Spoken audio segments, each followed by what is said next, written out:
morei. Todo mundo tinha medo. Foi meu pai que me contou que uma vez ali por se topou com xixarei. Sexta-feira, lua cheia, ele pousou lá sozinho. De repente viu uma sombra, foi levando no besouro, com seu lobisomem.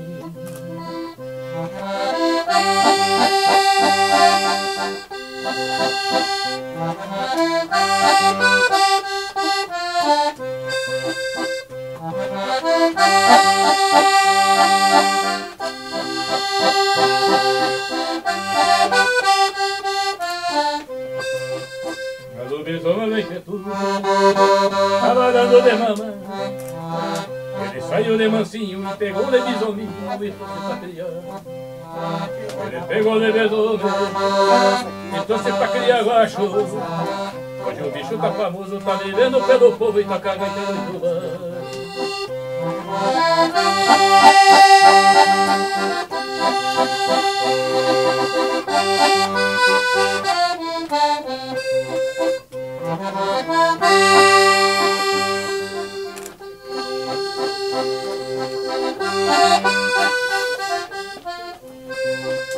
Hoje o bicho tá famoso, na profissão já tem nome.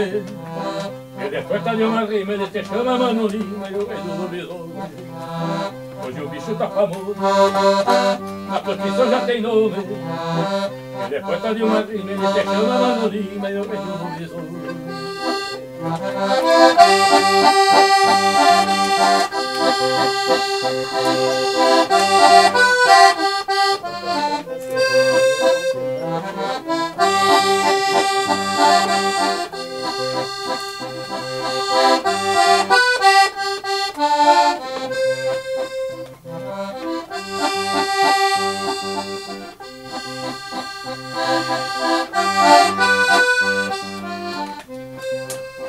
Lobisomem nos boleiros, todo mundo tinha medo. Foi meu pai que me contou que uma vez ali porrou e se topou com bichareiro. Hoje o bicho tá famoso, na profissão já tem nome. Ele é porta de uma rima, ele se chama Mano Lima e o rei do lobisomem. Ele é porta de uma rima, ele se chama Mano Lima e o rei do lobisomem. Ele é porta de uma rima, ele se chama Mano Lima e é o rei dos lobisomens.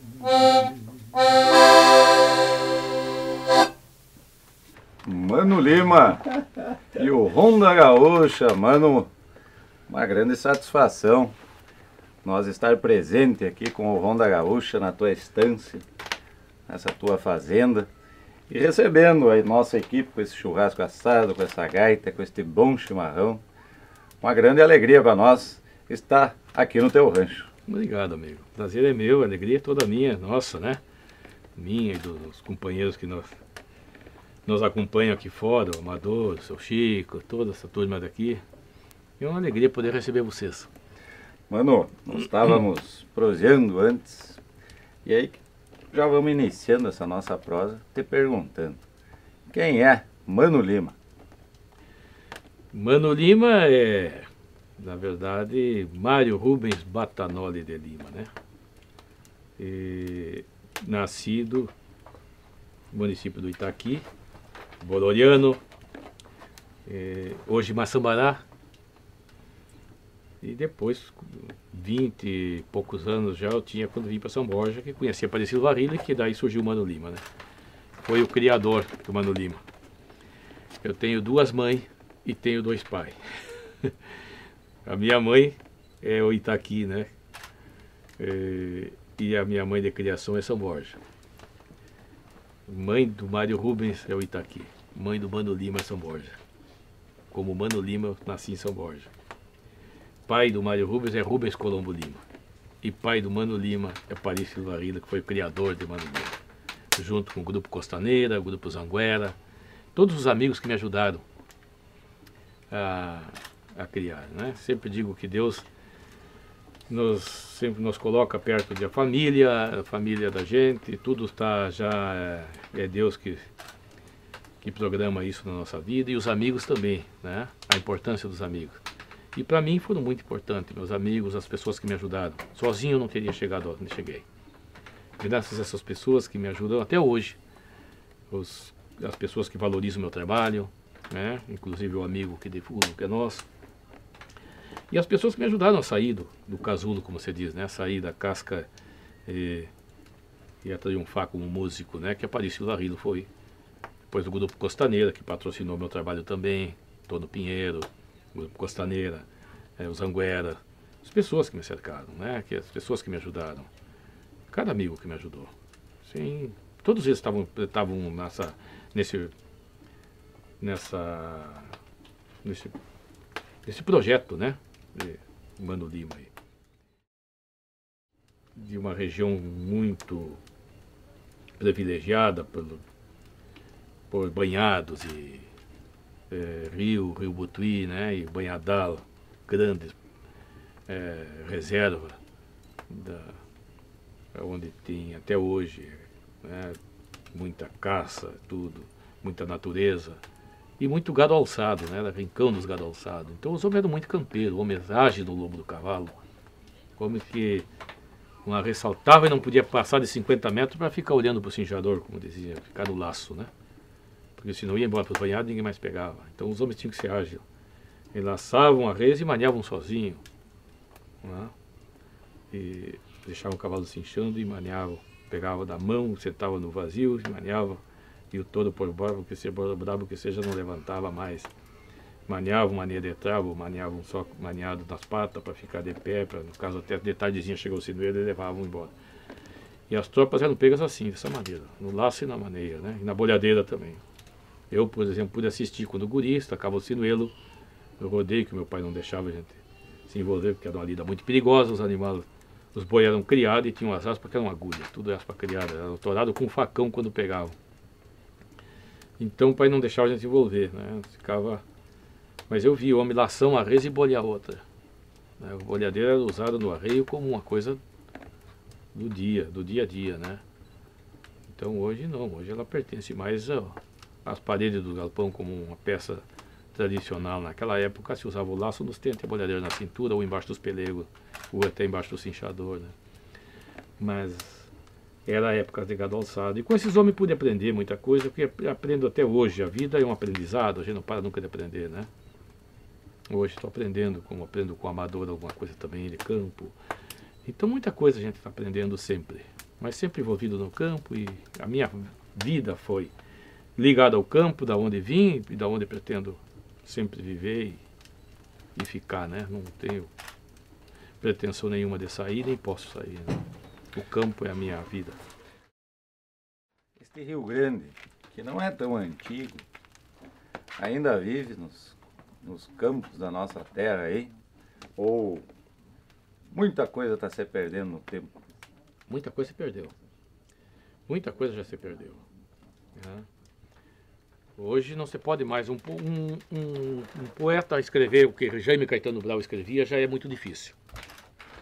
Pode ser um grande poeta, mas não teve a vivência, não vai conseguir escrever. Vai ter que ir para um livro. E o livro mente, né? Porque o livro nada mais é do que um escritor que escreveu aquilo que ele pensa ou aquilo que ele achou. Mas a tradição verdadeira, as coisas verdadeiras são aquelas que nos passam de pai para filho, né? Sem que ninguém seja preciso nos explicar. Essa é a legítima. E a biblioteca viva. Por isso que as aldeias dos índios não perdem nunca referência. Porque o índio é um livro. O cacique é uma biblioteca. E os jovens respeitam os caciques como uma biblioteca, né? Como a sabedoria, que sabem que dali é que vão tirar os seus ensinamentos. Isso não acontece muito com a raça branca, né? Com o homem branco. Ele não preserva essas coisas, ele abandona. Então no livro corre o risco de se buscar num livro e se buscar alguma coisa errada, né? Como um amigo meu escreveu, boi de trapa não se laça. Eu fui tropeiro a vida inteira, boi de trapa se laça sim. O tropeiro não vai deixar o boi por não laçar. Procura-se não se laçar. E quando se laça, procura não se laçar das aspas, porque o animal sente muito laço na aspa e aí ele fica 2, 3 dias sem pastar e sem beber. Então se laça do pescoço. Mas nunca se deixou o boi por falta de laçar. Se laça e se traz na cincha se for preciso. Mas não se deixa um boi para trás. Res nenhuma. E às vezes antigamente o gado, as tropas, não pega no laço e na maneira, não tinha outra maneira de pegar. Mas por que o amigo escreveu isso? Porque foi pesquisar. E pesquisou de uma maneira errada. E aí E ele já escreveu. E aquilo você soma e você vai embora. Então tem que ter esse cuidado com isso. E muita coisa vai se perdendo. A verdade vai ser... Quando a gente soterra a verdade, e ela se omite, a fantasia toma conta. Essa é a minha preocupação, de procurar fazer um trabalho cultural justamente para isso. Para que não abra mão daquilo que sei, entende? Para que o fantasioso depois chegue com mentira e com coisa que não tenha nada a ver com nós. Isso acontece muito na tradição, por exemplo. A gente sabe que a gente deve muito à tradição, os tradicionalistas, porque há 20, 30 anos atrás, como já te disse antes, eu andava pilchado em Porto Alegre, era apedrejado nas ruas. Da onde vem essa implicância com a nossa cultura, eu não sei, mas a verdade é que sempre existiu. Já desde os farrapos já existia esse tipo de coisa. Então a fonte, a origem não se sabe, mas se sabe que existe. Então, graças ao tradicionalismo, isso foi amenizado, graças aos festivais também, a nossa cultura cresceu e foi valorizada. Hoje o jovem anda de bombacha e tá melhor. Mas a gente sabe que tem muita coisa errada. Muita coisa errada justamente por isso, porque foi buscado em livro e vem muita mentira no meio. Muita coisa não é verdadeira. Por quê? Porque foram abandonados, abandonado essa cultura. Então nós temos hoje tradicionalistas levando coisas que não é nossa, que não tem nada a ver com nós, como cultura de modos e cristão, que passaram por aqui. O nosso país é um país jovem, muita coisa vem de outros países, passam por aqui, mas não tem nada a ver com o nosso povo. O que se caracteriza com o nosso povo é que tem a ver com nós, aquelas coisas que realmente pareçam com a gente. Então tem muita coisa que veio, como a bota russilhona, por exemplo, que já o couro está dizendo, já o couro vinha aí da Rússia, não tinha costume, vinha o couro da Rússia, era curtido, e vinha a bota russilhona, que era do homem da sela, não é? Então a bota vinha até aqui em cima, mas veio com os bandeirantes aqui, não do arreio, do gaúcho, nunca usou. Até usava porque o patrão lá tinha aquilo lá, e eles pegavam e usavam, às vezes aí encolhiam lá, a gente ficava com motor de couro. Mas não é uma coisa, não é nosso. Como o alforje, do Milico, o Nico às vezes se apresenta no programa com alforje, aquilo é do homem da sela, não do homem do arreio. O homem do arreio tem o pelego, a sela não tem o pelego, então por isso ele usava a proteção da bota, ele usa o alforje, aquilo da sela, mas o nosso campeiro é a mala de garupa, que tem a medida certa, que as costureiras do torpedo faziam para o torpedo com um saquinho para botar a erva, para botar o açúcar, botar a farinha, que era o que o nosso torpedo carregava. Farinha, pão, erva e açúcar e café. E a canha num cano de bota. Tomar algum trago, algum que era mais borracho. Mas não usava mais do que isso. Era carne embaixo dos pelegos e o punício na tropa, comendo na tropa. Não tinha cargueiro e não tinha esses alforjes, não tinha bruaca. E a bruaca é do cargueiro, do homem biriva, do biriva rio-grandense também, que levava as mulas para São Paulo, que eram 6 meses de tropa. Então esse levava as bruacas com os cargueiros, com as mulas de carga, para cozinharem a boia de panela, que era muito tempo de tropa. Mas era uma diferença do biriva para o torpedo da nossa região.